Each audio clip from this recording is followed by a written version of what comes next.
Pour mon trading de CFD, je veux une plateforme différente. Des graphiques personnalisables, une exécution rapide, des spreads serrés, avec un acteur reconnu présent en France. Trader différemment avec CMC Markets.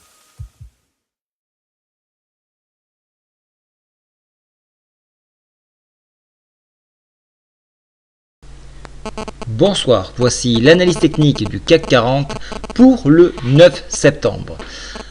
Vous avez pu le constater, on s'est contracté, l'indice s'est contracté au contact donc du sommet en pince à ce niveau que je vous avais tracé. Et on est venu chercher, on est flirté avec le retracement Fibonacci en arc autour des 61,8%, le nombre d'or. Donc vous voyez que cette zone là est fortement travaillée, donc on va avoir tendance à consolider cette forte hausse que nous avons eue il y a quelques jours, et toujours en venant s'appuyer sur cette oblique que je vous ai tracée depuis quelques temps. Une fois que nous aurons consolidé, effectivement on pourra essayer de casser par le haut avec les 4488, mais il faut un petit peu de temps avant de perforer ce plancher, puisqu'à la fois nous avons le sommet en pince ici, mais également le retracement Fibo à 70,7%. Ça c'est un point délicat, puisque vous voyez qu'on se retrouve pile poil sur ce niveau là, donc ça sera assez difficile, il faut de la puissance pour y aller. Une fois qu'on aura débordé cette zone, on pourra se fixer un creux en pince sur les 4507, un point qui est assez délicat. On a déjà testé ce point là une première fois, mais vous voyez qu'on est dans la Bollinger, donc ça c'est intéressant. On a déjà bien travaillé l'indice pour réintégrer ces cours là. Une fois qu'on aura dépassé les 4537, alors effectivement on peut flirter avec un sommet en pince ici qui a été dessiné à 4538, et pourquoi pas par extension venir chercher le haut ici à 4570, qui sera pour moi un objectif difficile à atteindre d'ici la fin de la semaine. Donc pour l'instant nous sommes plutôt dans une phase de consolidation, et on veillera à ne pas enfoncer cette zone qui nous ramènerait, alors ici on a un très gros support, la zone des 4445, c'est un gros support.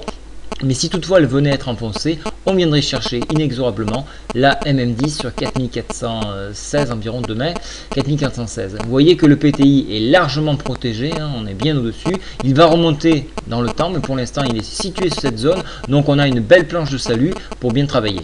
En attendant, il faut absolument que le stochastique et la MACD commencent de refroidir. Le stochastique, lui, en zone de surachat, est en train de redescendre un petit peu. Il va falloir qu'il stabilise un petit peu, et après on pourra repartir. Vous voyez qu'au niveau de la MACD, les histogrammes que vous avez en vert ici ne sont pas écroulés, on est vraiment sur quelque chose de plat, donc on voit vraiment une zone de consolidation. Ce qu'il faut retenir, c'est que nous avons une réunion des ministres de l'économie et des finances de la zone euro à Milan vendredi et samedi. Alors l'Italie a déjà avancé quelques pions, elle prône pour améliorer la croissance au détriment d'un assainissement financier des finances publiques. Alors ça c'est un gros débat qui est en train de se faire. Est-ce qu'on va travailler la croissance ou l'assainissement, comme Draghi l'a annoncé il y a quelques jours. Demain matin, une statistique importante en France, ça sera 8h45, la situation budgétaire de juillet. Il y aura le PMI à Londres, et c'est tout ce qu'il y aura d'intéressant comme statistique. Donc on va se focaliser sur la réunion des ministres en ligne que nous avons, donc comme je vous le disais, vendredi et samedi, et on va essayer de voir qu'est-ce que les pays vont vouloir avancer, et en fonction de cela il va falloir appliquer une stratégie. Voilà, je vous souhaite à tous une très bonne soirée, au revoir.